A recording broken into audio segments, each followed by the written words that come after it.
Ai, chegou. Olá. Oiê, Gente, olha lá no feed que eu sempre ponho o tema das lives lá, gente. Sempre vem as pessoas. Gente, qual que é o tema das lives? Eu sempre divulgo, tá sempre lá, tá bom? Peraí, gente, eu vou tentar fixar aqui, Joyce, à porque o vontade. tradutor de Libras não conseguiu, tá sem internet. Segura no seu comentário que aí fixa, é isso? Tá. Bom, oi Joyce, tudo bem? Como é que Olá, você está nessa pandemia?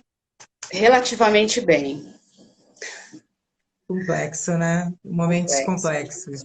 É, tô bem, assim, em casa, família, tá todo mundo bem, mas a gente não fica exatamente bem, né? Tá sempre com aquela tensão com os acontecimentos que estão rolando. Então, é isso, né? É. Fora no Brasil, né? E no mundo, né? As coisas que estão acontecendo, né? Exatamente. A gente aqui com um governo idiota, uma gestão absurda, o perigo da pandemia, junta com a questão política, e, enfim, é um momento extremamente complicado. Nos meus 44 anos, nunca pensei que a gente pudesse estar passando por algo desse tipo, mas tem que estar preparado para tudo, né? É, e encontrar forma de resistir, né? Que não tem outra opção também, né? A não ser Exatamente. encontrar alternativas para não adoecer também, né? Porque a questão do adoecimento psíquico nesses momentos é bem complexo, né? Totalmente. Eu estava lendo esses dias que o número de suicídios dobrou, o número de pessoas com depressão, síndrome do pânico, transtorno de ansiedade triplicou. Essas coisas a mídia não está focando muito, mas você dá uma busca na internet, você vê, e é fácil imaginar que isso possa estar acontecendo mesmo, né? Porque se a gente que é relativamente normal tem dias de desequilíbrio, tem dias que dá um certo desespero, eu fico pensando como é que vai ser depois de tudo isso, o que vai acontecer, fico pensando na situação das pessoas que não têm recursos para se virar, em quem está perdendo emprego, enfim. A gente já fica meio, né, não fica legal assim. Agora, imagina quem já vem com histórico de problemas, de transtorno psicológico, de doença mental, de uma série de coisas, aí E fora é a questão, difícil. né, do próprio racismo, né? E que adoece. Imagina essas Exatamente. mães, né? Os filhos assassinados e abandonadas pelo Exatamente. Estado, mais uma vez, né? Complexo. Não, a pandemia, ela virou mais um instrumento genocida, né?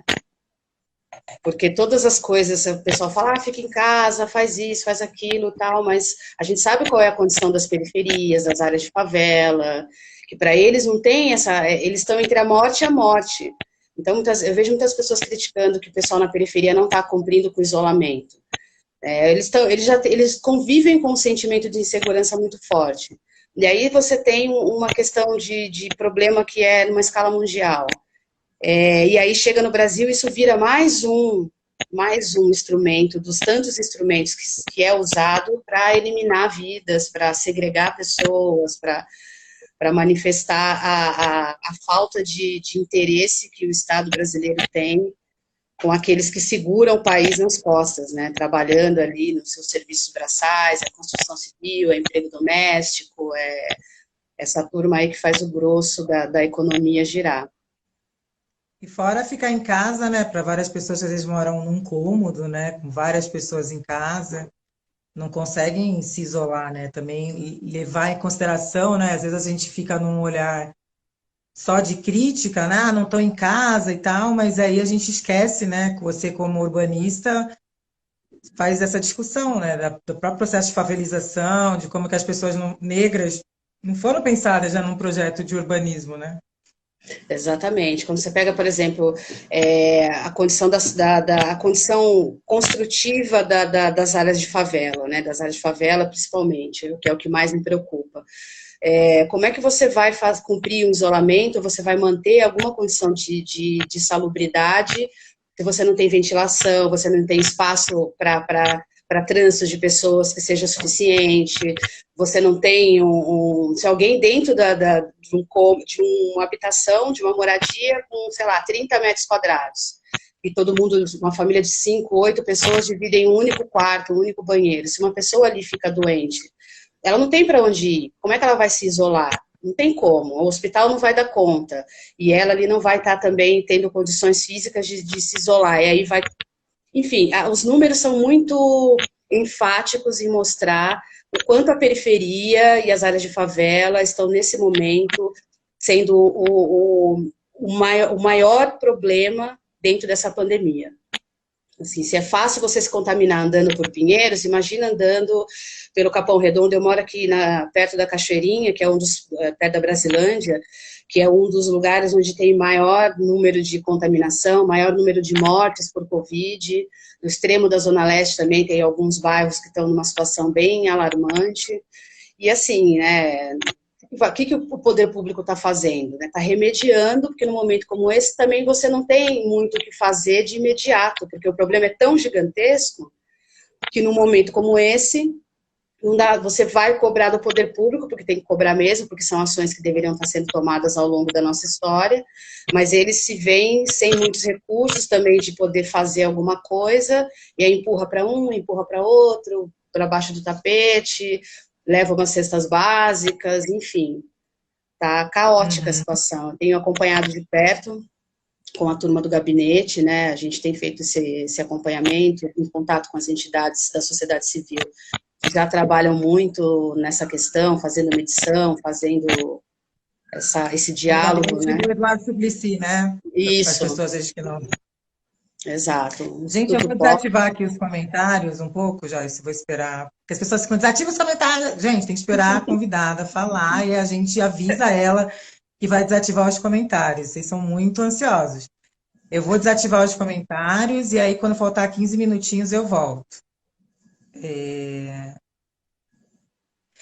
Então, Joyce, a gente começa também. Acho que é importante você falar um pouco para as pessoas da sua trajetória, como é que você se interessou por esses temas, como é que você chegou nesses temas, como é que é a tua história pessoal que fez você, enfim, chegar nesse caminho de ser escritora, urbanista, hoje trabalha no mandato, né, do Eduardo Suplicy.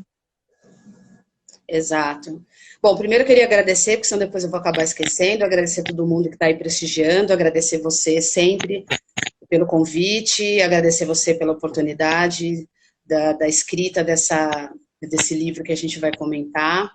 Eu me formei, na verdade eu sempre fui uma pessoa muito atenta a essas questões raciais, muito cedo eu tive contato com racismo, ainda na escola, com 7, 8 anos de idade, eu já comecei a perceber que existia uma diferença de tratamento entre pessoas da minha cor e pessoas brancas, né? E isso só foi crescendo ao longo da vida, porque a gente vai passando por diversas situações onde não tem como você negar que o racismo existe. Você está passando por aquilo, você está vivenciando aquilo diretamente, né? Não só com xingamentos, com bullying, racista, essas coisas, mas principalmente com a maneira como as pessoas te separam, né, do todo, assim. Eu lembro que há um tempo atrás eu vi uma foto de uma turma de crianças na escola, as crianças brancas lanchando e a criança negra lá no canto isolada, né. Isso é uma história que acho que todos nós negros que temos essa consciência podemos relatar em algum momento da vida da gente. E aí eu fui estudando essas coisas, fui lendo, fui me interessando, tive também pessoas que foram me despertando para reflexões aqui, reflexões ali. Apesar de eu ter passado grande parte do meu processo de formação estudantil em escola pública, né, eu estudei um tempo em escola particular, mas um tempo maior em escola pública. Mas eu tive muita sorte de ter grandes professores me cutucando ali, né, inclusive professores brancos. Eu tive poucos professores negros. Na faculdade de arquitetura, por exemplo, eu tive um professor negro, que era professor de engenharia hidráulica. E aí esses professores vão dando uma cutucada, vão sempre chamando a gente para essas questões, principalmente os professores de filosofia, de sociologia, que sempre faziam algum tipo de pergunta para fazer esse despertar, amadurecer. E fui estudando, depois de um tempo eu fui percebendo que eu também era uma mulher feminista, né? uma adolescente que percebia esses marcadores de gênero, juntamente com os marcadores de raça, fazendo uma definição do meu lugar social, de como a sociedade se relacionava comigo. Eu tinha essa consciência muito forte, na minha família não tinha conversas a respeito disso, né? Tinha coisas pontuais, assim, quando alguém passava por um caso de racismo, alguma coisa, tinha algum comentário, mas era muito esporádico. Então, eu era sempre vista como aquela que está com complexo de inferioridade, que está vendo pelo em ovo, que não é bem assim e tal, mas porque a minha consciência crítica com relação a essas questões foi aflorada.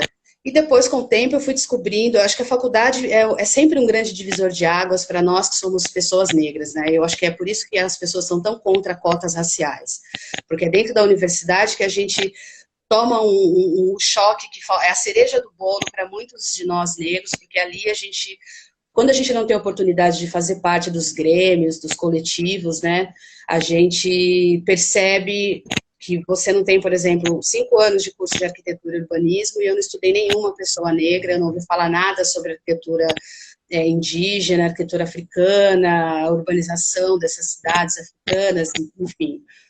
E aí só foi fazendo aprofundar.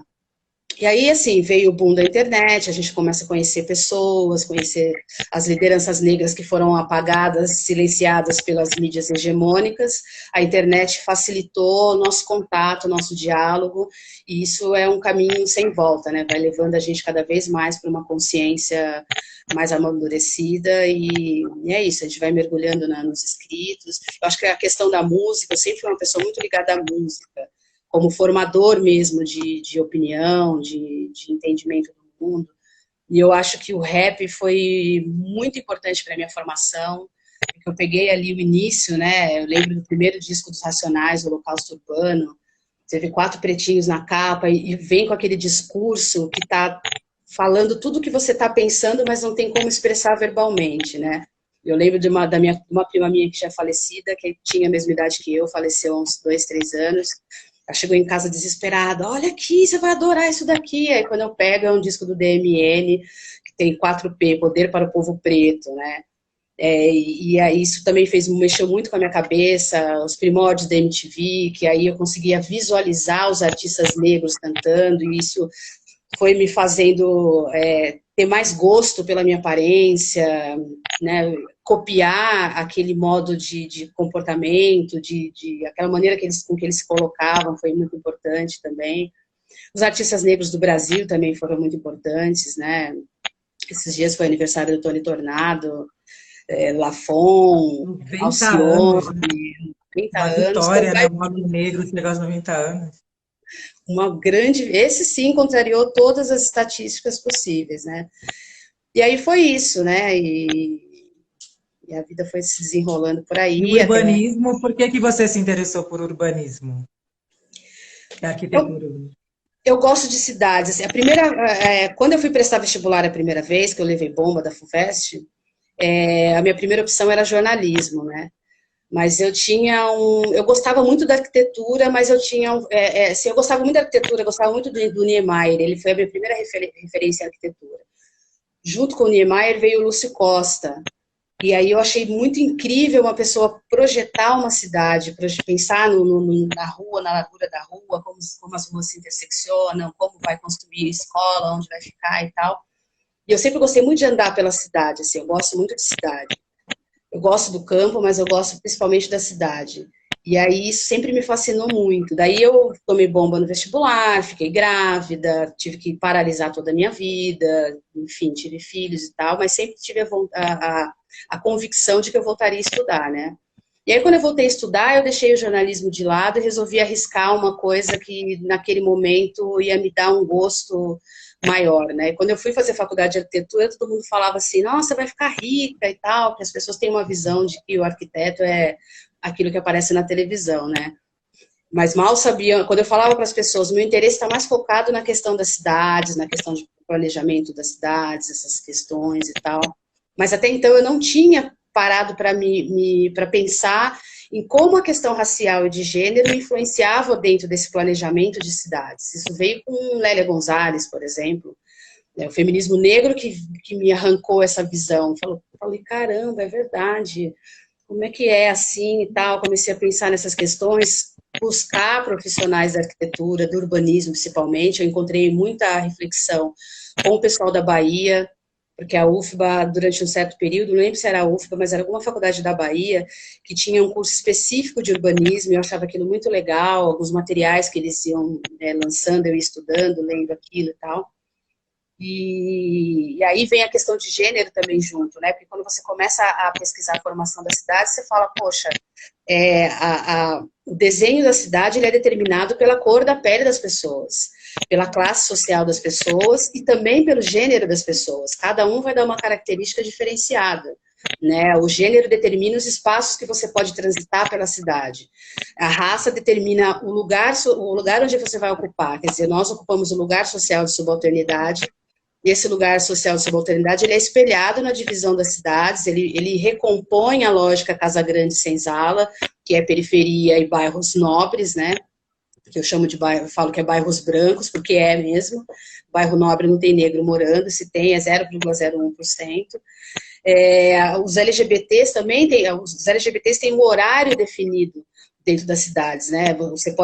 O LGBT pode transitar pela cidade se for no horário que a cidade moral está dormindo, né? Então, o noturno é o lugar onde os LGBTs podem usufruir da cidade de alguma forma, né? E eu fui pesquisando por esse lado, assim, né? Essa questão do direito à cidade é uma questão que não é nova, ela vem desde 1968, com Henri Lefebvre, que é um sociólogo francês, que cunhou essa expressão, né, de Edouard Leville, direito à cidade. E aí, naquele contexto de primavera de 61, mais 68, todas aquelas coisas que estavam acontecendo ali, as ditaduras estourando e tal, falou-se muito nisso. Depois esse assunto dormiu, ficou adormecido, só quem estava lidando com essa questão do direito à cidade eram os movimentos sociais de moradia, de reforma urbana, os profissionais da área do urbanismo, né, os nossos urbanistas. Nós temos grandes urbanistas nesse país, apesar das críticas que a gente tem sempre que fazer a eles, porque eles esquecem completamente a questão racial e de gênero também, né? E aí, nesses últimos tempos, vem sendo resgatado isso, né? Acho que aqui em São Paulo, o governo Haddad, ele reacendeu essa discussão do direito à cidade, principalmente quando ele traz o carnaval de rua novamente, quando ele traz uma modificação, uma abertura dos espaços públicos da cidade, convidando as pessoas a ocupar aquele espaço. Foi como se desse um estalo, assim, das pessoas perceberem que a rua é delas também, que o espaço das cidades é um espaço para todo mundo estar ocupando, mas a gente tem ainda os grandes desafios, né, de pensar em como a gente pode praticar um urbanismo inclusivo, como é que a gente pode interromper essa lógica urbana de Casa Grande Senzala, preto mora na periferia e na favela, branco mora na área nobre. Tem muitos desafios aí que tem que ser discutidos, e eu acho que as minhas companheiras de luta dentro desse eixo de trabalho da pauta racial têm feito um trabalho bem bacana, cada um da sua maneira, fazendo algum tipo de resgate. A gente está fazendo um trabalho de tentar construir, tentar não, né, já é uma lei aprovada, que foi iniciativa do vereador Reis, aqui de São Paulo, com o apoio do vereador Suplicy também, que faz parte da comissão da Frente Parlamentar pela Igualdade Racial. Então, a gente está começando ali os estudos, os trabalhos, para fazer o primeiro memorial da escravidão aqui em São Paulo, que vai ser ali na Liberdade, ali onde se acharam as ossadas, né? E foi, assim, uma coisa incrível, né? Coisa de orixá mesmo, você achar ossadas negras com guia, com colar de ponta no pescoço e tudo. Então é isso, né? Eu acho que nos próximos tempos a discussão sobre essa questão de direito à cidade vai ganhar outros contornos, e eu fico muito feliz de estar levantando essa bandeira e contribuindo com essa discussão. E sobre a questão do empoderamento, né? Você falou do feminismo negro, né? Da importância do feminismo negro, acho que de até radicalizar, né? Discussões que às vezes ficam muito ali na superficialidade ou não contemplam uma série de outros sujeitos, e para pensar empoderamento, né? Que é um conceito que muito esvaziado, né? Muito colocado como se fosse uma questão individual somente, ou essa lógica de, né, ter os mesmos direitos dos homens brancos e continuar oprimindo, né? Não se preocupar com essa transformação. Acho que as pessoas aqui estão interessadas também em saber disso, né? Como é que você, no livro, pensou em empoderamento, trazendo todo essa ferramenta de transformação, de fato, né, e pensada por mulheres negras, indianas do sul do mundo em geral, esse conceito do empoderamento, assim, explicar para as pessoas por que empoderamento não é, sei lá, meu corpo, minhas regras, por exemplo. Olha, escrever esse livro,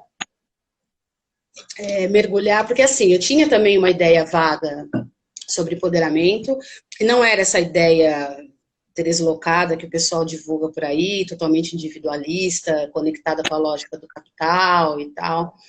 Eu tinha já uma ideia intuitiva de empoderamento, já tinha lido algumas coisas a respeito, e aí eu fui toda feliz escrever, achando que seria uma coisa muito fácil, mas aí eu me deparei com um universo de intelectuais, de pessoas que estavam pensando essa questão, me deparei com Paulo Freire no meio disso tudo, enfim, abrindo a reflexão sobre esse conceito, e uma coisa completamente diferente do que as pessoas vendem ainda, né? Acho que o grande problema, a grande dificuldade de trabalhar, inclusive com livro, é que muitas pessoas, as pessoas que têm juízo, elas têm ranço da palavra empoderamento. Você fala empoderamento, elas até se arrepiam, porque elas não aguentam mais ver gente achar que está empoderada porque comprou um batom vermelho, ou porque deixou o Black Power muito alto, ou porque comprou um carro, ou porque é CEO de uma grande empresa multinacional, e caramba. Eu tô de batom vermelho, mas eu não falo isso não. Eu também, mas eu nunca falei isso. E eu fiquei, ao mesmo tempo que foi um choque, também foi uma felicidade muito grande, porque o empoderamento ele é um instrumento de luta social extremamente eficiente, ele é um caminho aí para as transformações que a gente tanto precisa. O empoderamento traz uma discussão muito importante, que eu nunca tinha também parado para pensar, que é a discussão do que é poder, da conceitualização de poder, que é uma coisa que a gente não pensa a respeito, né? O poder, às vezes, ele é apresentado para a gente como liberdade. Quando a gente pensa nos negros norte-americanos, nas lutas por direitos civis, na década de 60, eles diziam poder para o povo preto. Mais tarde, o rap aqui do Brasil também vai resgatar esse bordão, poder para o povo preto. Então, nesse contexto, poder seria liberdade para a gente atuar e fazer o que bem entendesse. Mas, muitas vezes, também o poder é lido como uma coerção, né? Um limitador da nossa mobilidade social, ou uma imposição. Muitas vezes, o poder, inclusive, é associado com a violência, né? As pessoas acham que vai bater, que não sei o quê. Teve um caso engraçado, em 2018 eu fui participar da Brasil Forum lá em Londres, né?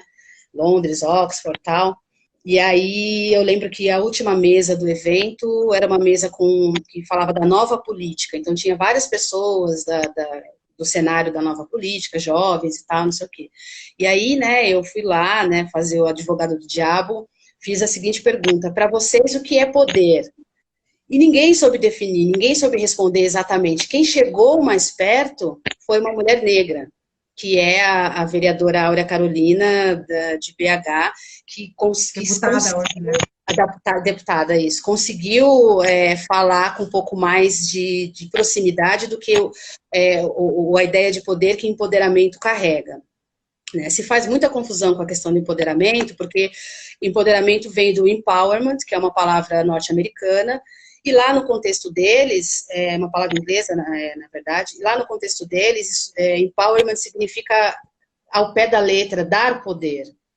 Mas na perspectiva freiriana e de todos os teóricos que falam sobre empoderamento, é justamente questionar as estruturas de poder, entender que são as estruturas de poder que fazem essa articulação que dá na pirâmide social, né? Porque o poder, tal qual ele é entendido socialmente hoje em dia, ele é um poder que ele é excludente, ele é falopatriarcal, ele é racista, ele é sexista de todas as formas, é um poder que já nasce na sua raiz com uma intenção opressora, com uma intenção dominadora, né? Então, nesse sentido, Paulo Freire vai fazer esse start aí dessa teoria. A gente tem a Bárbara Bryant Solomon, que é uma assistente social e uma teórica, uma acadêmica super importante, que vai aplicar esse trabalho, né, vai fazer um esquema de aplicação do conceito de empoderamento com comunidades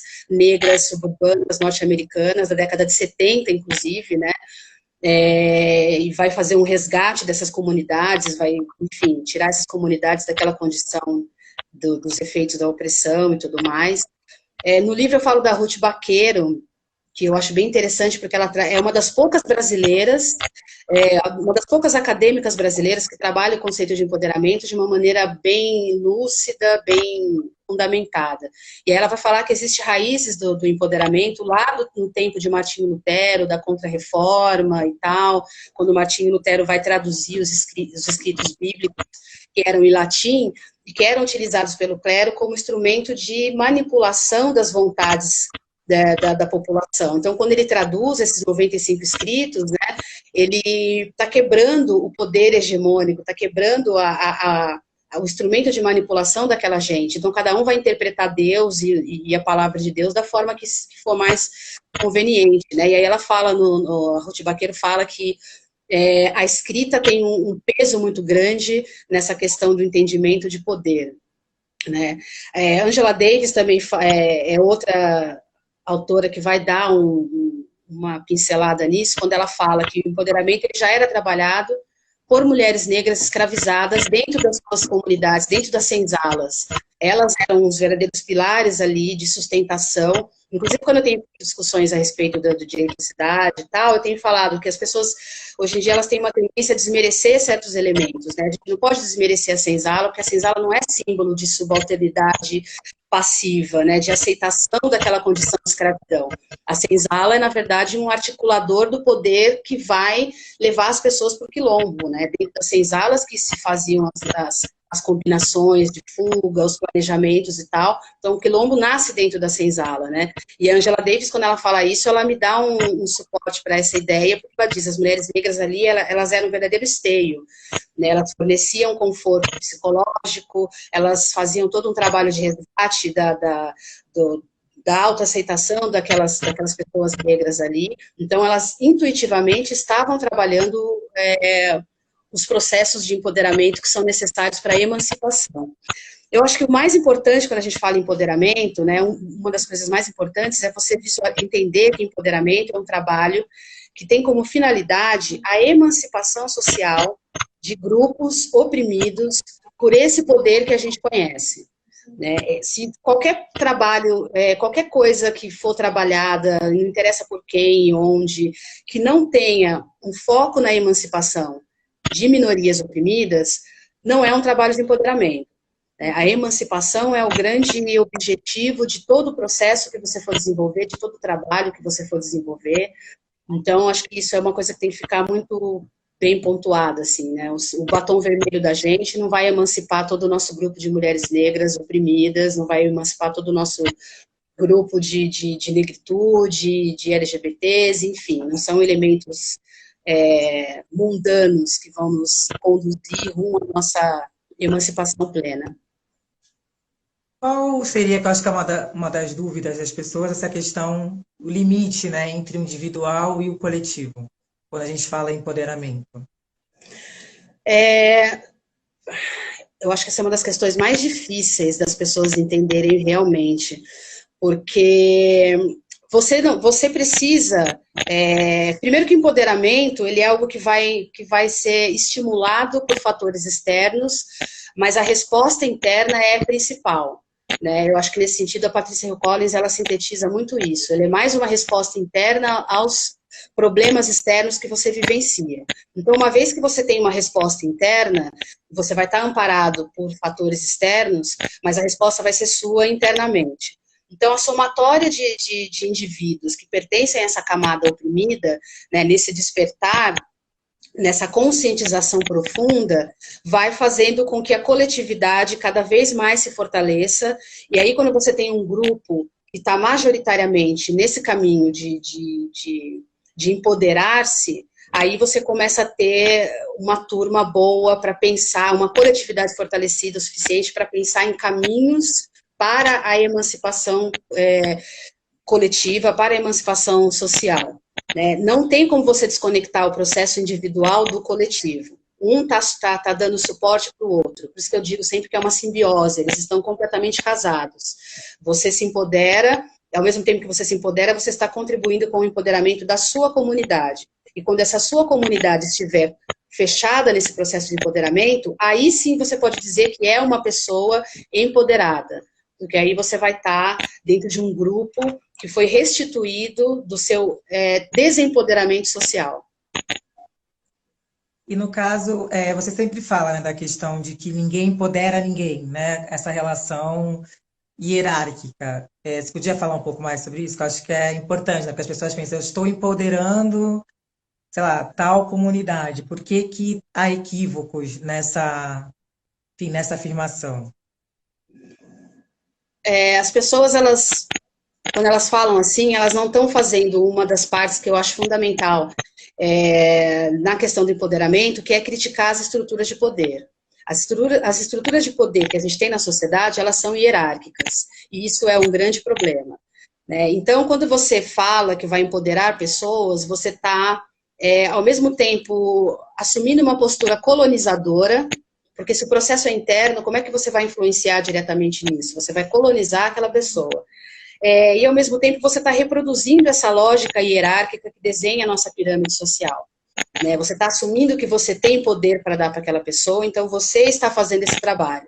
É um movimento paternalista até. No livro eu critico a perspectiva do Julian Rapaport, porque ele faz justamente ele traz empoderamento, ele faz uma discussão bacana, interessante e tal, mas sempre desse lugar do homem branco, que vai dar poder para as pessoas dos grupos minoritários, que vai, enfim, sempre de cima para baixo, né? O empoderamento, ele vai tornar as relações, esse questionamento de poder que o empoderamento como conceito propõe, ele vai tornar as relações horizontais e não verticais, como tem acontecido na sociedade.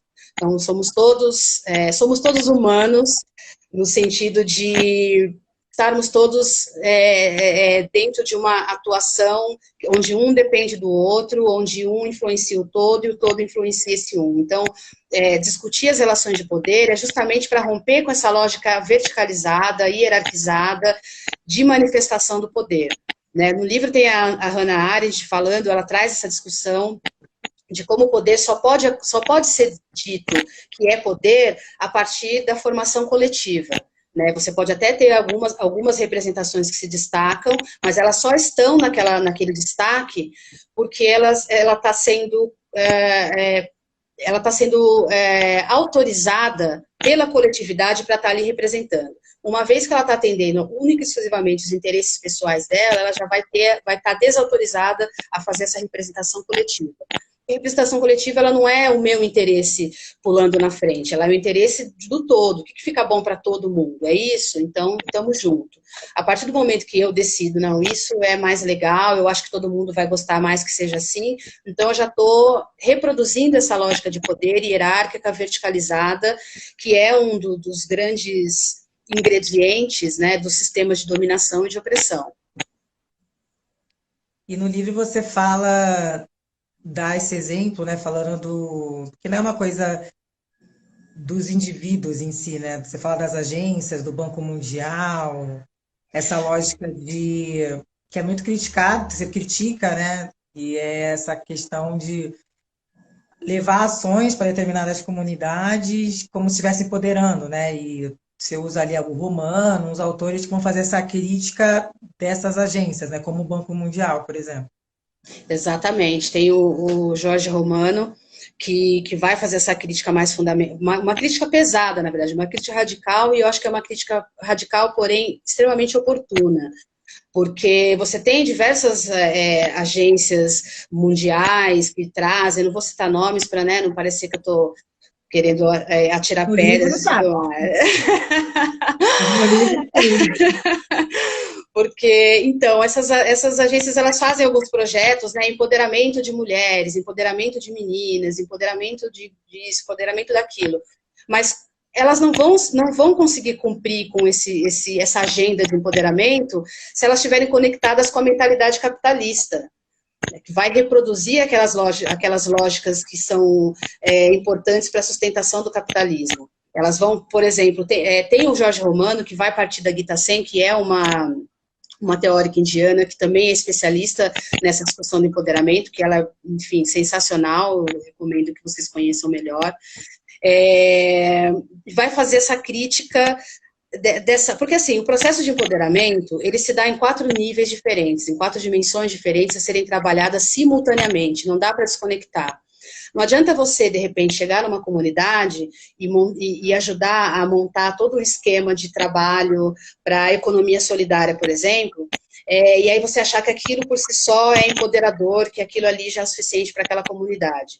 Não é, porque você tem também, além da questão econômica, você tem a questão política, você tem a questão psicológica, você tem a questão cognitiva, que tem que ser trabalhado tudo isso conjuntamente. E essas agências internacionais e algumas entidades nacionais também que falam que estão fazendo um trabalho de empoderamento, elas excluem tudo, elas trabalham na lógica do dinheiro, né? Você precisa ter dinheiro para você se sustentar e tá certo. Então, eu já ouvi muitas pessoas falando que o Bolsa Família, por exemplo, era um projeto de empoderamento. A própria renda básica, que é citada no livro, é vista por muita gente como algo que seja um projeto de empoderamento. Ele pode contribuir, mas ele em si não vai conseguir fazer com que a emancipação seja alcançada.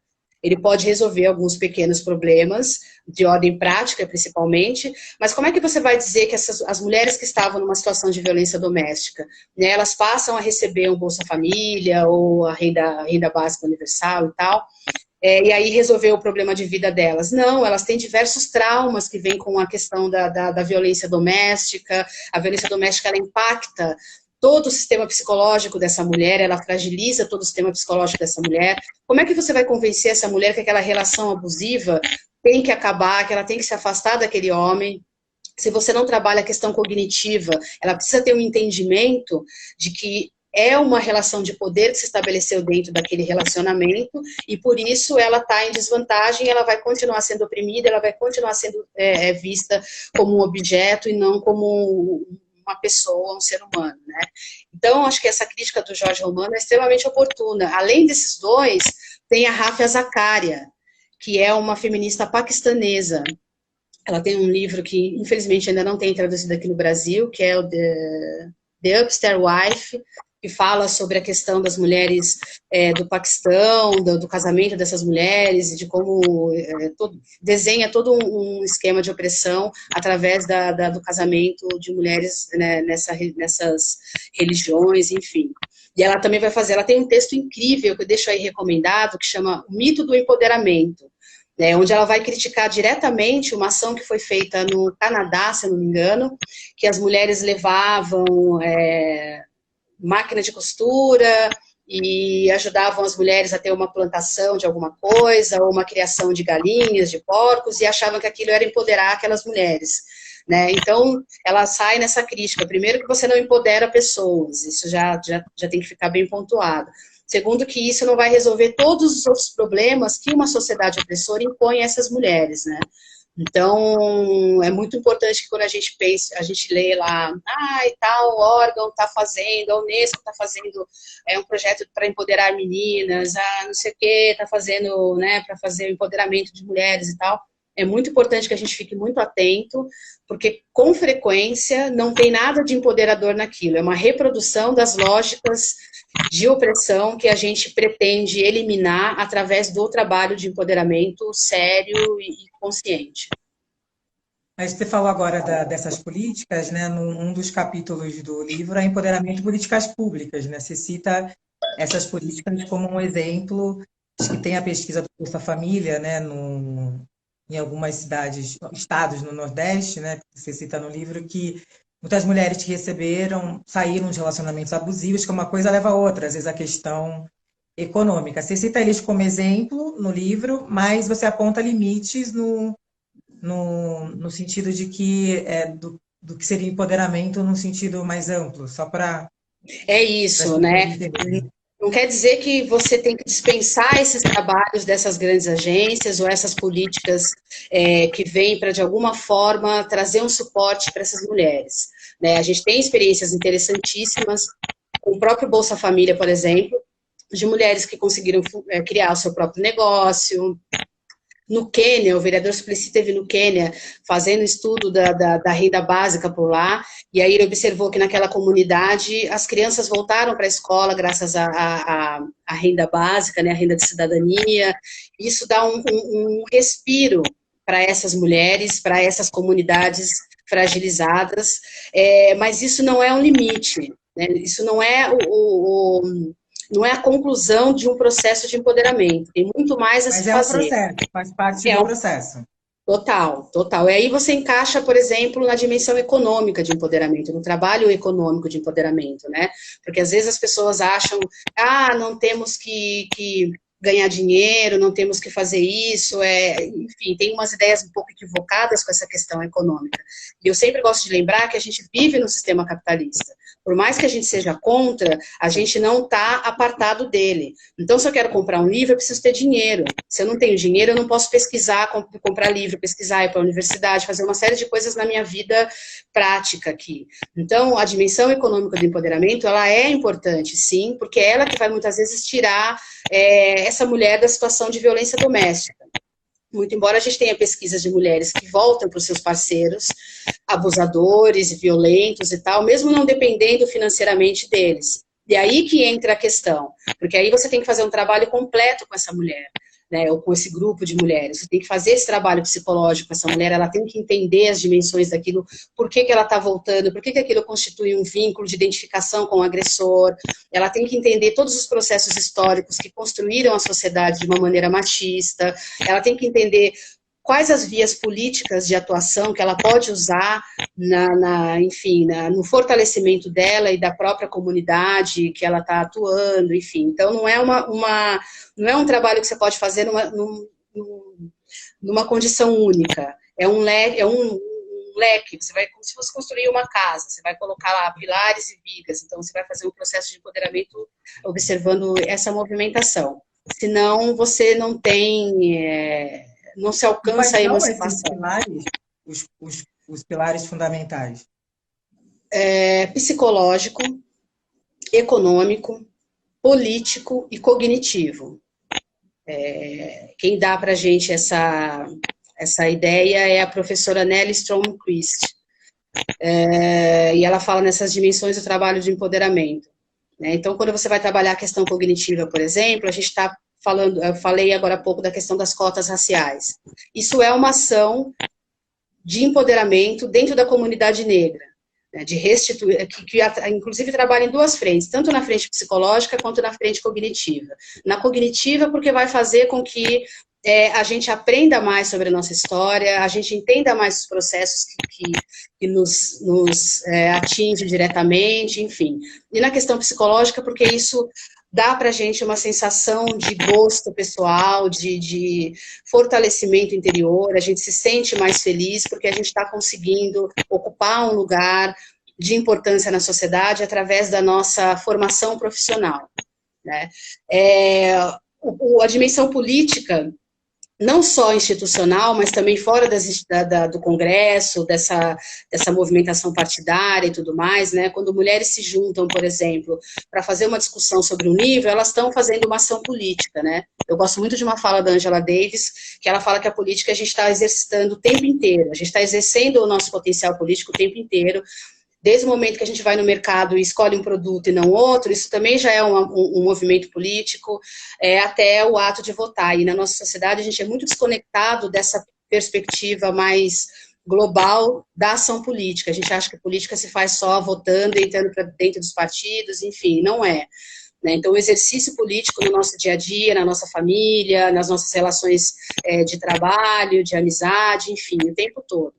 E na dimensão econômica do empoderamento, você tem essas questões que vêm com o Bolsa Família, ou vem com o emprego que você consegue, ou vem com o seu próprio negócio, onde você vai fortalecer a sua comunidade, fazendo um trabalho que, de repente, vai abraçar jovens de periferia, enfim, trazendo uma oportunidade a mais das pessoas ganharem dinheiro, porque é importante para grupos minoritários ter a posse do dinheiro.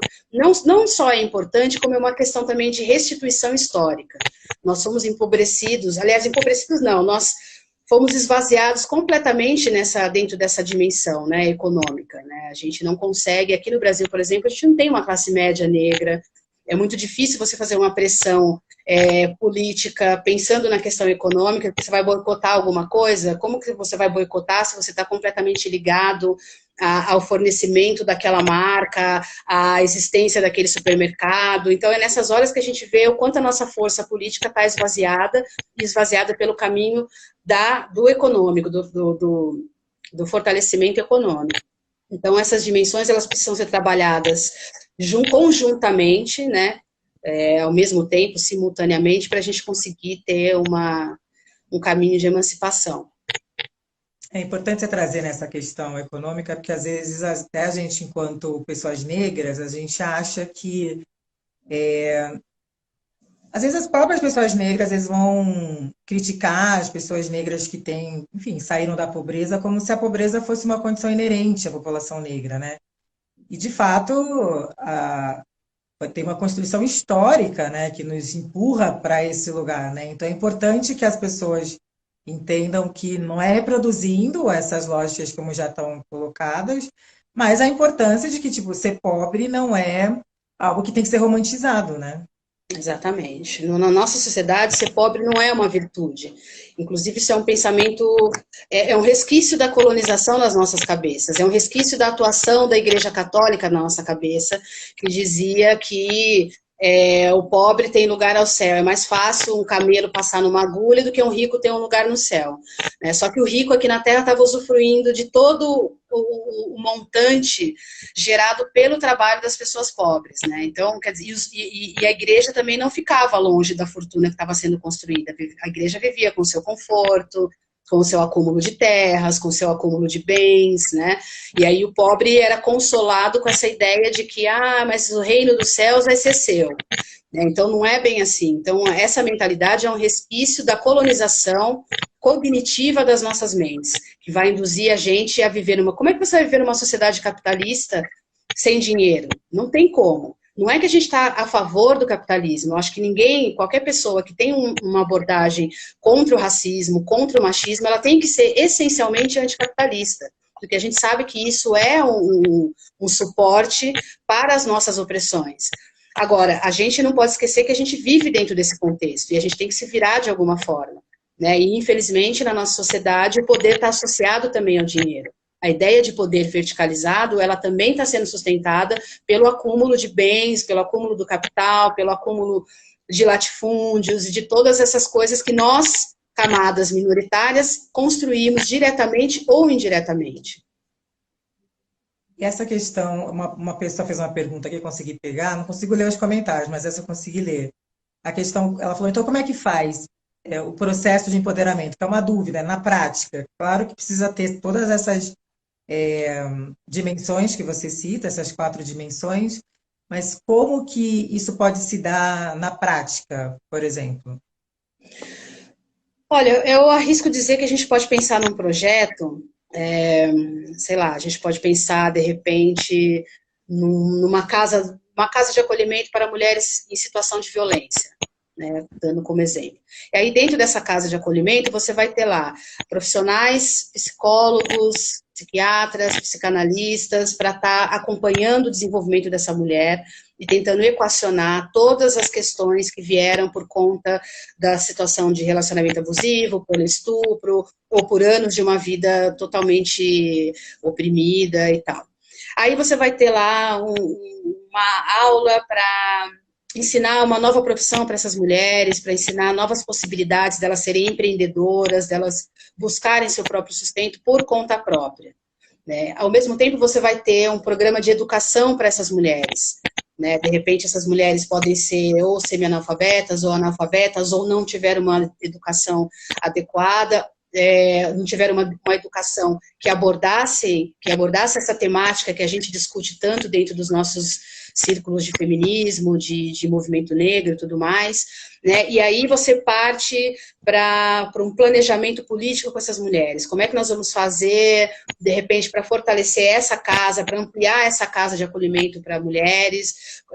Como é que a gente vai gerenciar essa casa de uma maneira que vai englobando cada vez mais mulheres? Como é que a gente vai fazer com que isso vá para o mundo como um exemplo bem-sucedido de um trabalho de empoderamento? Assim, é um exemplo básico, mas aí você tem 4 dimensões sendo trabalhadas ao mesmo tempo.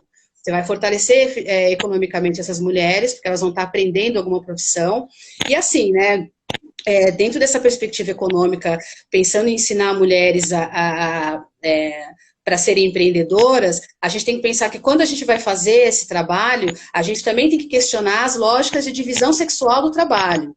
Então, não dá para você falar para vamos colocar essas mulheres para fazer manicure, panificação. Por que tem que ser essas coisas que estão na sua raiz ligadas à divisão sexual do trabalho? Você pode ir além disso, né? Você pode colocar essas mulheres, de repente, para aprender algo dentro da construção civil, para aprender a gerenciar coisas, enfim. Né? Então, aí a gente tem um exemplo muito abrangente que pode servir aí, poderia servir para as nossas mulheres que estão no combate político, no fronte da política nacional, para pensar essas ações conjuntamente, né? Esse trabalho conjunto das 4 dimensões do processo de empoderamento sendo trabalhadas ao mesmo tempo. Gente, para quem está perguntando, a live fica salva 24 horas nos stories e a gente está colocando tudo no YouTube da Femininos Plurais. Vocês estão comendo bola aí nos posts que a gente está fazendo. Tem o YouTube da Femininos Plurais só para as lives com os autores da coleção ou com pessoas que vão escrever para a coleção, né? Como o Fábio Mariano, que a live dele está lá. Também a do Silvia, da Carla Cotirene, a do Adilson, de todos os autores está lá, YouTube/Femininos Plurais. E já a gente está terminando, né? Essa aula está incrível, as pessoas aqui comentando, mas a gente tem Instagram antes dele derrubar a live.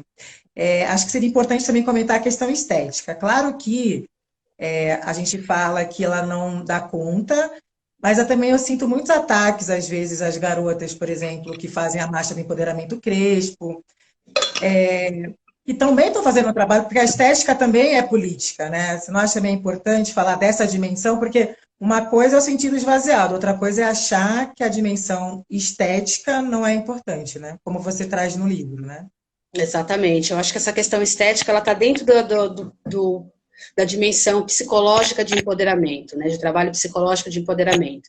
Porque a gente precisa pensar que a estética, ela também se transformou num instrumento de opressão. Né? Ela é utilizada para nos diminuir, para nos desmerecer, para nos desumanizar. E a gente também tem que pensar que o processo de desenvolvimento da nossa autoestima, ele vai passar necessariamente pela aceitação da nossa imagem.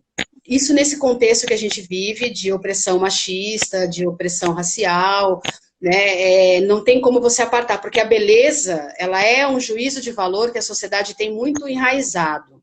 Então, quando você quer falar que uma pessoa é muito legal, você diz que a pessoa é bonita. A gente não fazemos uma discussão sobre o significado da beleza, sobre por que a beleza tem necessariamente que ser algo que constitui as qualidades de uma pessoa. Né? A gente precisa fazer essa discussão, mas enquanto essa discussão não é feita, a gente precisa sim fazer um resgate estético, principalmente desses grupos de oprimidos, ou que tiveram a estética completamente marcada como instrumento de desvalorização. Então, aquela menina negra, no meu tempo, quando eu era criança, né? Quantas pessoas não riam do meu cabelo, quantas pessoas não riam do tamanho do meu nariz, da grossura da minha boca, da cor da minha pele. Isso deforma a sua autoimagem, isso deforma a sua percepção de si mesmo. Né? E aí você vai arrastando isso ao longo da sua vida. Eu acho que para quem duvida, a gente tem um exemplo que é muito pontual, que é a questão da anorexia. O que a anorexia faz com as nossas meninas? Ela provoca uma distorção na percepção da autoimagem. Então, a menina está com 1,80 m e 39 quilos, mas ela olha no espelho e ela acha que ela está muito gorda, porque ela tem a imagem dela distorcida. Isso também acontece com meninas negras. Eu já conversei e converso ainda hoje com muitas meninas, mulheres negras, que são muito bonitas, que têm uma estética muito agradável, muito bem distribuída, muito bem equilibrada. Elas se arrumam e fazem colocam todos esses símbolos da estética, da beleza e tudo mais, mas ainda quando elas se olham no espelho, elas se acham um lixo, elas se acham horríveis. E elas vão andar na rua, qualquer pessoa que olhar para elas já é motivo para elas fugirem, para elas sumirem, né? E isso dá em depressão, isso dá em adoecimento, isso tá junto com diversos transtornos psicológicos que a mulher vai desenvolver futuramente. Então, essa questão da estética, ela poderia ser uma futilidade, se a gente fizesse a discussão do porquê a nossa sociedade é tão conectada com a beleza como um valor humano. Né? Quando você fala, por exemplo, nos contos de fada, a má é a bruxa, e ela é sempre feia, ela é sempre deformada, ela tem verruga no nariz, ela tem isso, tem aquilo, tem sempre uma estética que assusta. E a boazinha, né, é bonita, é a princesa e tal. Então, são informações que a sociedade foi construindo que precisam ser discutidas. Você não é... Primeiro que a beleza é muito relativa, a percepção da beleza é muito relativa, ela é condicionada pelos fatores históricos, ela é condicionada pelos movimentos da sociedade, né, de valorização. Teve épocas da história que a mulher gorda era bonita, né? Tem os quadros lá do Botero, que retratava mulheres, né, gordas e tal. A gente tem no Oriente Médio, eu tô vendo a novela O Clone, e aí os árabes lá falam que a mulher bonita é uma mulher que enche a cama. Então, essa percepção de beleza, ela varia muito, tá muito conectada com a cultura das pessoas também.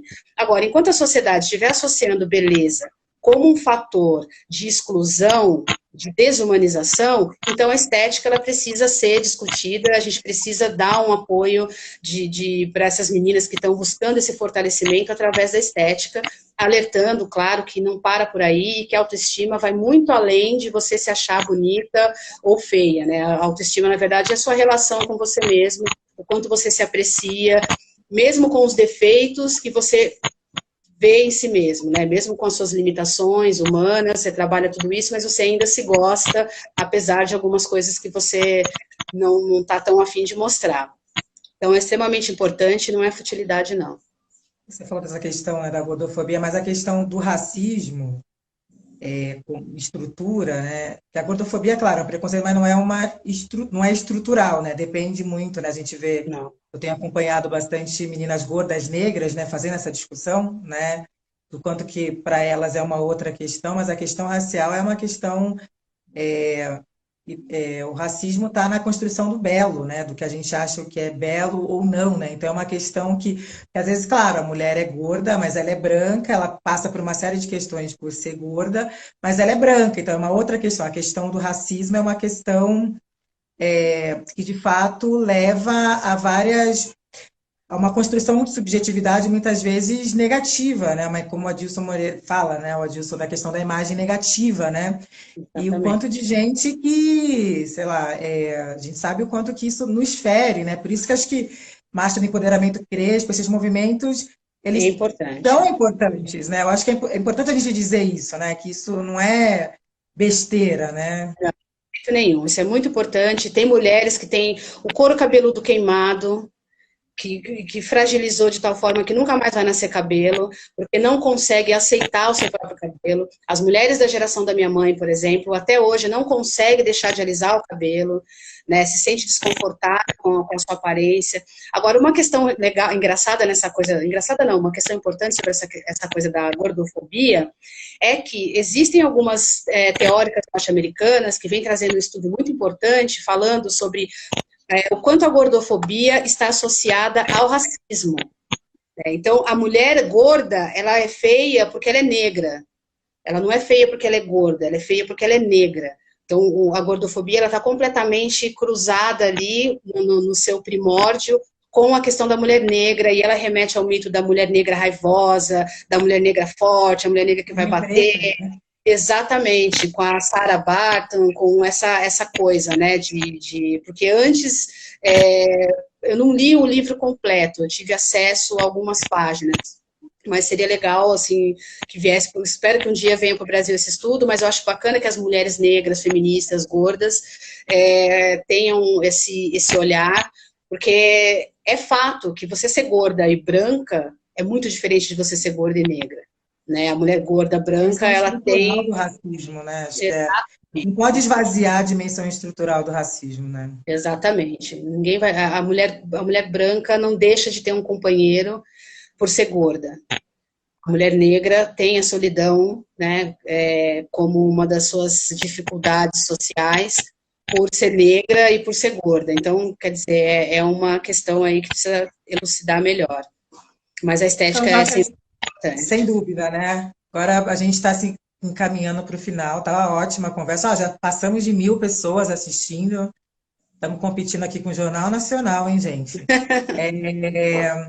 Queria que você falasse da questão, Joyce, para finalizar, porque é um dos capítulos do livro, né? Para quem tiver interesse, está aqui, né? O livro sendo mostrado aqui o tempo todo, é no site da editora Pollen. Gente, eu já te retirei os comentários, a gente está no minutinhos finais, eu falei que eu ia abrir nos minutinhos finais para que vocês pudessem interagir. Queria que você falasse dessa questão da afetividade, né? Que é uma das dimensões que você trabalha também nesse viés do empoderamento, né? Gente, vai ficar salvo, tá? Vocês chegam, fica salvo, YouTube Feminismos Plurais, 24 horas, tá? Aqui no Instagram, YouTube Feminismos Plurais. Bom, Joyce, falar dessa questão da afetividade, né? Que é uma das dimensões que você trabalha no livro também. Exatamente, ela está dentro desse aspecto psicológico, né, do empoderamento. Dentro da discussão psicológica, eu acho que a questão da saúde mental, que vem com essa questão psicológica do empoderamento, é muito importante de se trabalhar. Muito importante. Eu tenho me debruçado, privilegiado esse olhar, porque eu penso que você pode fazer de tudo por uma pessoa para tentar emancipá-la, mas se você não resolver aquilo que está dentro dela, dentro da cabeça dela, dentro do coração dela, né, você não consegue resultados positivos na sua completude. Então, essa questão da afetividade é muito importante, sobretudo para as mulheres negras, né? A gente tem uma condição de preterimento afetivo, que é uma realidade, já foi muito discutido, muito esvaziado, as pessoas falam que não é uma discussão, desvalorizam essa discussão, mas ela é extremamente importante. É importante pensar dois caminhos de reflexão sobre isso. Primeiro, por que o homem negro está preterindo as mulheres negras? Isso é um indicativo direto de que a questão cognitiva não está bem resolvida dentro desse homem. Ele não está entendendo, ele tem um problema com a autoimagem dele, e ele vai despejar esse problema da autoimagem dele em cima das mulheres negras. Então ele vai estar sempre rejeitando essa mulher, fugindo dessa mulher de alguma forma, né? E essa discussão tem que ser feita também por mulheres brancas, porque muitas vezes as mulheres brancas que têm seus companheiros negros, elas acham que essa discussão do preterimento afetivo de mulheres negras não tem nada a ver com elas. Lê do engano, como dizia aquele humorista lá, porque tem tudo a ver com elas, porque uma vez que o homem negro tem uma dificuldade com a sua aceitação, com a aceitação da sua autoimagem, com a aceitação da sua pessoa, né, como um todo, ele não tem condições de valorizar essa mulher branca. Essa mulher branca vai estar sempre numa condição de validação da existência dele. E é aí que eu acho que as mulheres brancas deveriam pensar muito bem nessa questão da afetividade de mulheres negras, desse preterimento, né? Porque as mulheres negras adoecem, mas as mulheres brancas também não são felizes dentro dos seus relacionamentos, por mais que elas possam relatar, enfim, né, suspirar coraçõezinhos e tudo mais, a gente percebe, se aproximando um pouco, que tem uma fragilidade ali muito importante. Até porque tem uma questão que eu acho que eu não trago, que eu me lembro, eu não escrevi isso no livro, mas é interessante de falar, que essa mulher branca, que vai se relacionar com um homem negro, grosso modo, ela é uma mulher branca preterida pelo mercado afetivo dos homens brancos. Então, ela também já apresenta uma deficiência quando ela entra nesse relacionamento interracial. Ela também já entra com uma fragilidade com relação a ela própria, né? E aí a coisa fica um pouco complicada. É importante falar sobre isso, porque quando a gente aborda esse assunto, a gente é acusada de não gostar de relacionamento interracial e tal, não sei o quê. De maneira nenhuma. Eu não tenho absolutamente nada contra, eu acho que ninguém deve ter. Eu acredito no amor e eu apoio toda manifestação de amor que seja legítima e verdadeira. Agora, a gente não pode deixar de pensar que a nossa visão de amor, ela está condicionada pelas opressões de raça e de gênero. Ela está totalmente pautada. Quando as pessoas falam, eu não gosto dessa mulher, mas é uma questão de gosto. O gosto é uma construção social. É um condicionamento que a gente vai manifestar ali nas nossas preferências, né? Então, essa questão da afetividade é muito importante. É importante fazer uma discussão sobre os nossos valores com relação às relações amorosas, aos relacionamentos afetivos. Eu acho que a gente já devia estar num momento de discussão do feminismo, onde as mulheres conseguem perceber exatamente quando o relacionamento amoroso é legal ou quando o relacionamento amoroso é uma muleta para as deficiências, para as dificuldades sociais que ela tem, para as dificuldades internas que ela tem com ela mesma. A Bell Hooks fala muito bem sobre isso. Tem muitas mulheres que estão dentro de relacionamentos não porque gostam do parceiro, e sim porque elas precisam de uma validação social. E essa validação social ainda é dada para nós mulheres através da nossa união com homens, né? E aí, nesse sentido, eu acho que as mulheres negras, elas podem reverter essa condição de preterimento, saindo na dianteira do questionamento sobre a verdade das relações afetivas que a gente vê aí na sociedade, que é tudo muito bonito na internet, tudo muito, muito lindo, né, nas redes sociais e tal, mas que escondem relações de poder altamente perigosas, que vão desembocar em relações abusivas, que vão desembocar em violências múltiplas, não só violência física. As pessoas pensam que violência é só apanhar, né? E tem outras formas de violência também que existe dentro de um relacionamento. Então, eu acho que esse questionamento da afetividade, ele precisa ser mais puxado, principalmente pelo feminismo, né? Da emancipação dos nossos sentimentos, da nossa possibilidade de viver, de conviver sozinha e ainda assim ser uma pessoa valorizada na sociedade. Eu sempre lembro da frase da Sueli Carneiro, que eu ouvi pela primeira vez de você, que ela fala que não quer negociar a humanidade dela, né? E por isso não vai se atirar em qualquer relacionamento. Porque as mulheres têm feito isso insistentemente, né? Elas se arriscam em qualquer relação porque a sociedade está cobrando delas uma presença masculina para validação da existência, né? E aí eu acho que as mulheres negras podem pensar melhor nessa questão, se realmente é tão ruim assim esse preterimento, até porque as masculinidades que se apresentam para a gente são tão tortuosas que muitas vezes a solidão não é exatamente a solidão afetiva, né? Porque a solidão pode ser pensada de uma maneira mais Não ampla. necessariamente é preterimento, né? Exatamente. Porque se citam a Sueli, questão geracional, né? Às vezes a gente falava de solidão, ela ficava, esse papo aí de vocês. Ela falava, eu tô fazendo porque eu quero, porque também tem esse lado também que ela trouxe para a minha reflexão, que eu achei muito legal, que é nem toda mulher que está sozinha é porque foi preterida, é porque ela também escolheu estar sozinha.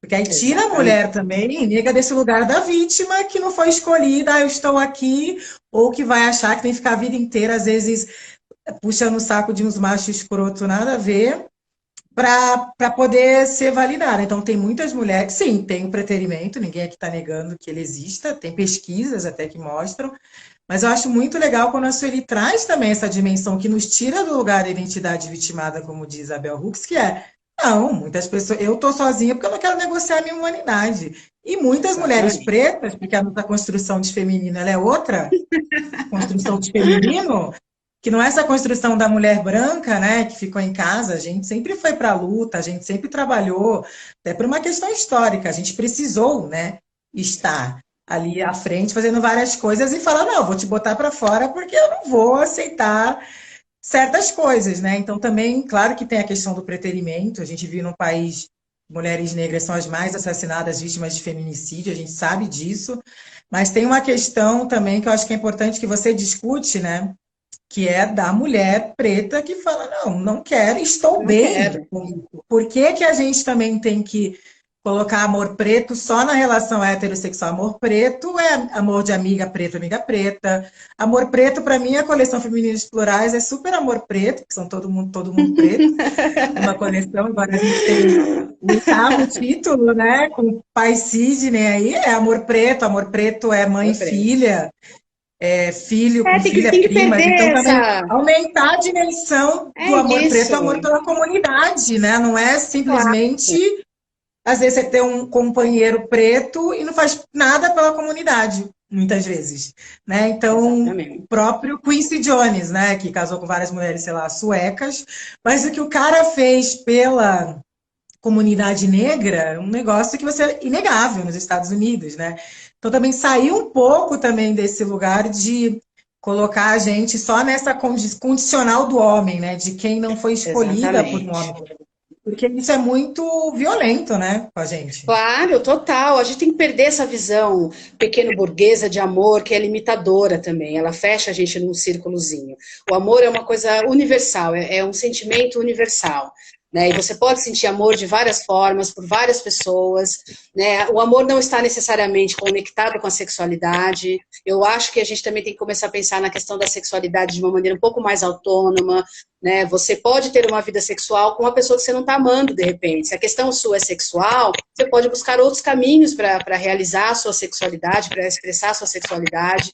Agora, quando a gente fala em amor, se você quer uma relação amorosa, né, você pode ter uma relação amorosa com a sua amiga, com a sua mãe, com seus filhos, enfim, com o seu cachorro, com o livro novo que você comprou, enfim, tem, sabe, N coisas, assim. Eu sei que é difícil algumas coisas, por exemplo, eu tenho o hábito de sair sozinha. Se eu quiser tomar uma cerveja e não tiver companhia, eu vou sozinha. Eu sento no bar, pego uma cerveja e tomo, porque eu gosto da minha própria companhia. Né? E eu acho que isso é autonomia. Eu tenho falado muito em autonomia emocional. A gente tem que buscar essa autonomia emocional, porque aí quando um relacionamento, quando um homem, ou enfim, para as mulheres que são lésbicas e tal, quando uma pessoa se apresentar querendo se relacionar com você mais intimamente, você vai ter condições de avaliar se aquilo serve ou não para você. Né? Porque aí você tem uma vida muito legal sua com você mesmo. Então, para a pessoa entrar na sua vida, ela tem que ser muito foda, ela tem que ser uma pessoa muito legal, muito bacana, para você abrir espaço para ela, né? Então, eu acho que a autonomia emocional, né? Esse resgate do nosso poder individual, do nosso poder interior, ele tem que ser um investimento também no campo da afetividade, para que a gente não fique nessa coisa de... Porque aí fica...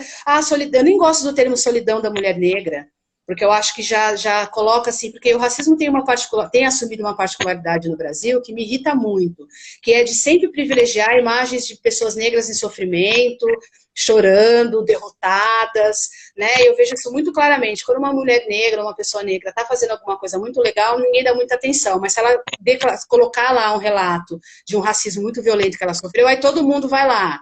Né? Isso para mim é uma coisa esquisita, assim, sabe? Essas pessoas, no geral, tanto brancas como negras, elas estão inconscientemente conectadas com a imagem do negro coitadinho, o negro, coitado, ele não sei o que e tal. Isso não faz sentido nenhum pra gente, isso é oposto ao que a Identidade gente quer vitimada, trabalhar. né? É Que a isso, Bel né? fala. Nós não somos Ela coitados. listou a gente sobre isso, né? De... Exatamente. As negritudes têm que saber que nós não, tanto a negritude quanto as mulheres, nós não somos coitados, né? Nós somos lesados por um sistema. Né? Nós não somos pessoas fracas, pessoas tolas, pessoas sem nenhuma agência pessoal. A gente é fragilizado pelo sistema, a gente é colocado numa condição de vulnerabilidade e a gente está aí para lutar contra isso. Então, assumir a identidade vitimada, ela não ajuda em nada. Ela nos conecta com pessoas racistas enrustidas. Né? Que tem certas pessoas racistas que são enrustidas, tem um racismo recalcado dentro de Só si. aceita o lugar do negro, né? No lugar desse lugar. Né? Essa que é a Exatamente. questão. Sobretudo no Brasil, né? Uma coisa que a gente percebe nos ataques que Lélia Gonzalez sofreu, absurdos, e várias outras pessoas negras, que é muito esse lugar, né? De a gente só aceita a negritude se for nesse lugar. Só que aí a Lélia, né? Já brilhante, na década de 90 já estava falando para a gente que o nosso legado não é só de dor, é de luta e de resistência. E se a gente se fixa na identidade vitimada, a gente nunca é sujeito, a gente sempre está no lugar que o professor quer, né? Que é aquele lugar dele pisando na gente. Toni Morrison, se a Exatamente. gente for ver a Toni Morrison falando, Maya Angelou, todas elas são muito, concordam super nesse Categóricas, lugar. né? De tipo, se eu vi um vídeo recente da Toni Morrison, né? Se você só consegue ser alto mantendo o outro de joelho, você que tem um problema, as pessoas brancas. Então, você que tem que se resolver. Me tire dessa conversa. Ela fala, take me out of it, né? Me tire dessa conversa. Porque se para você eu só posso existir ajoelhado, esse é um problema seu. O problema é quando a gente acredita que a gente só pode existir ajoelhado. Claro que ninguém vai negar, né?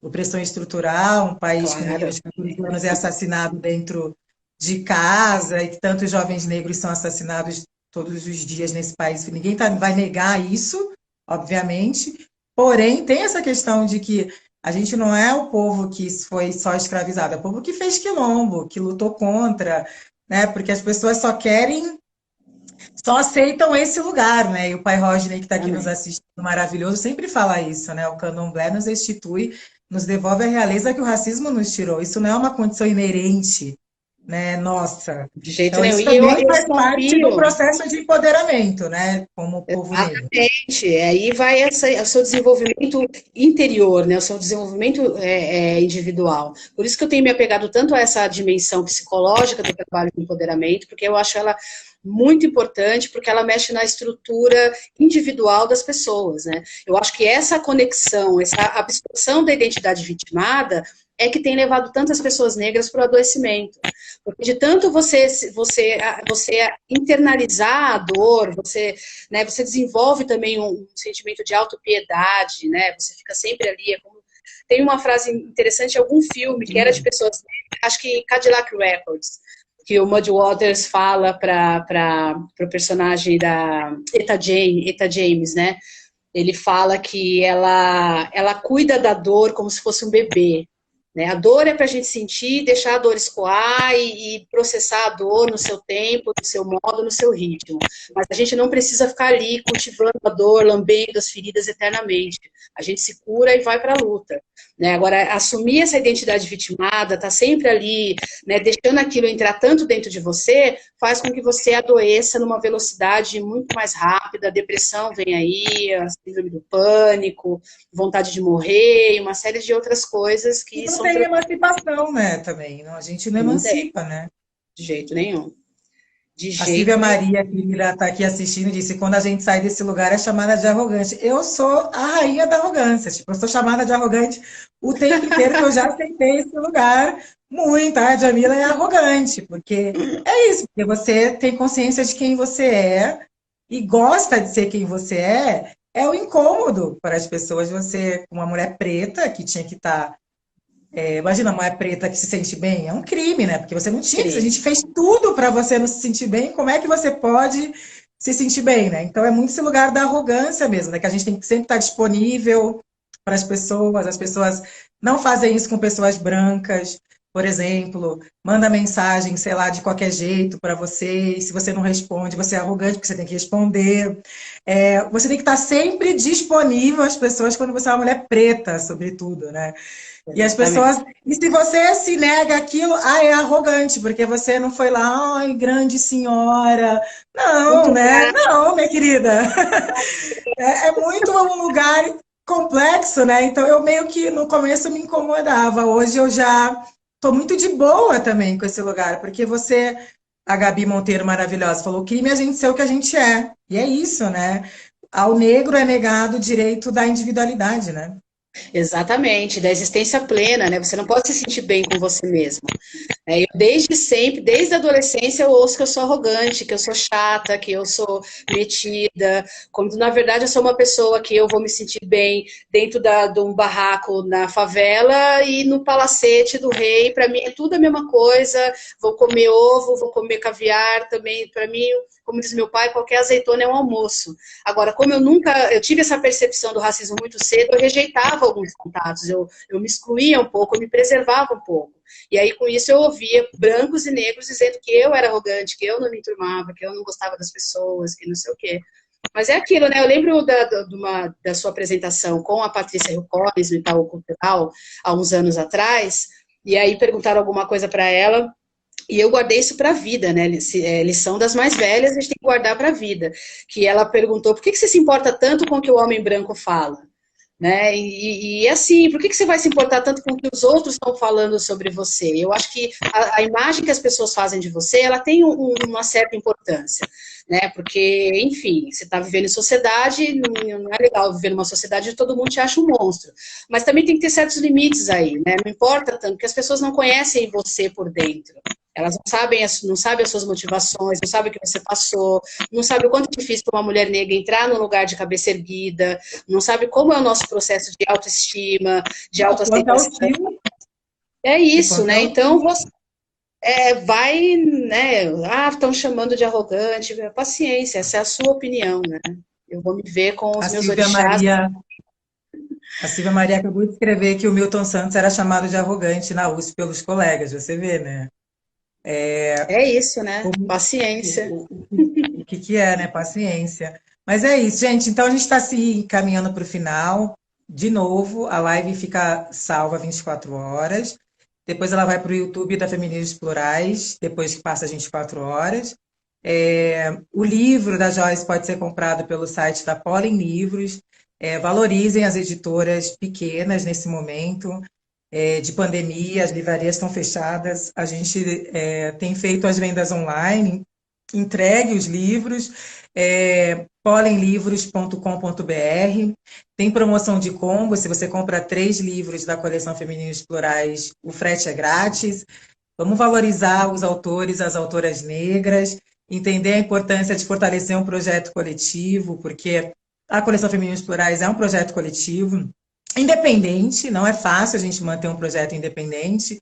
Então, quando as pessoas falam, dá um livro de graça, gente, o livro custa barato, perto dos outros livros. Se a gente der os livros, a gente não vai publicar outros autores, e os autores têm direito a ganhar direitos autorais, né? Não é mesmo? Como autores pretos que somos, e que já fizemos um projeto que já é acessível, né? Então, a importância de também valorizar os projetos pretos para eles se manterem, né? Porque a gente às vezes critica, mas a gente vai lá e dá dinheiro para as grandes empresas, né? E não está criticando.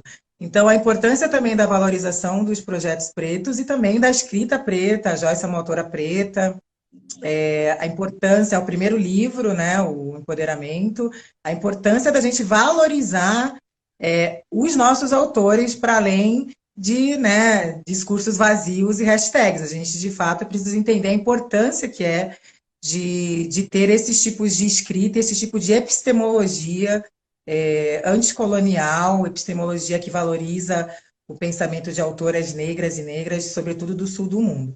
Então, como a gente está se encaminhando para o final, Joyce, deixar as suas considerações finais, como a gente sempre faz aqui nas lives para os nossos convidados. Bom, leiam o empoderamento, apliquem o conceito, pensem em formas, né? Porque às vezes as pessoas ficam pedindo também fórmulas mastigadinhas, né? As pessoas estão meio mal acostumadas, né? Vocês têm muitas referências, mas a gente tem que começar a partir dessas referências para a prática, para a atuação, para concretizar aquilo que o material intelectual leva para a nossa vida. Então, pensem em trabalhos que possam empoderar, que possam se empoderar, né? Que possam fazer valer a pena e buscar essa transformação social que a gente tanto precisa. Agradeço mais uma vez, Jamila, pela oportunidade, pelo convite para estar aqui, pela oportunidade da escrita desse livro, que foi extremamente enriquecedor para mim como pessoa também.